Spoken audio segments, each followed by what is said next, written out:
தேசியவாத பத்திரிகைகளின் தொடக்கங்கள் தி இந்து மற்றும் சுதேசமித்ரன்.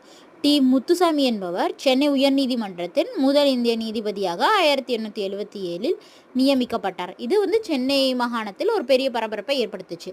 அதாவது ஒரு இந்தியர் நீதிபதியாக பணியமர்க்கப்பட்டதை சென்னையை சேர்ந்த அனைத்து பத்திரிகை விமர்சித்தன. எதிர்ப்பு தெரிவித்த அனைத்து பத்திரிகையும் யார் நடத்தினாங்கன்னா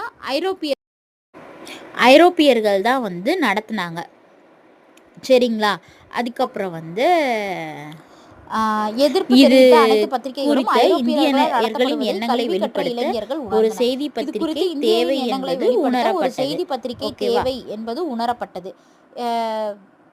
எல்லாமே வெளிநாட்டு பத்திரிக்கை தான் இருக்குது, நம்ம இதில் எந்த பத்திரிக்கையுமே இல்லையேன்றதுனால கொண்டு வந்தது தான் ஜி. சுப்பிரமணியம், எம். வீரராகவாச்சாரி மற்றும் இவர்களின் நண்பர்கள் 4 ஆகியோர் இணைந்து 1878 தி ஹிந்து என்னும் செய்தி பத்திரிகையை தொடங்கினர்.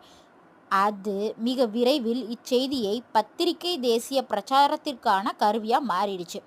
ஜி. சுப்பிரமணியம் 1891 சுதேசமித்ரன் என்ற பெயரில் தமிழில் ஒரு தேசிய பருவ இதழையும் தொடங்கினார். அடுத்து அது 1891 அவ்விதழ் நாளிதழாக மாறியது. பருவ இதழாக இருந்துச்சு 91, 99 நாளிதழாக மாறிடுச்சு.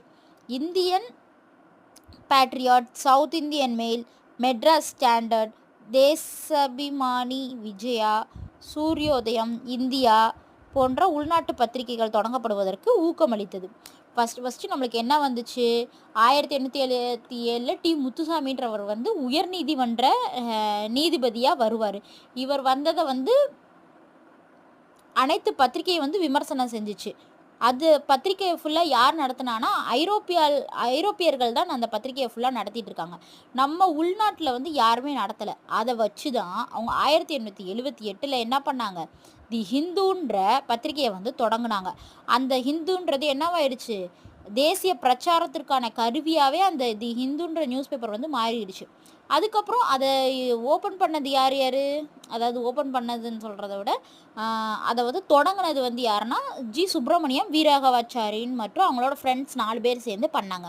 அதுக்கப்புறம் ஜி. சுப்பிரமணியன் தனியாக 1891 சுதேசமித்ரன்ற பத்திரிகையை பருவ இதழாக கொண்டு வந்தாங்க. அது நல்லா ஃபேமஸ் ஆகி அதுக்கப்புறம் 1899 அது என்னவா மாறிடுச்சு? நாளிதழாக மாறிடுச்சு.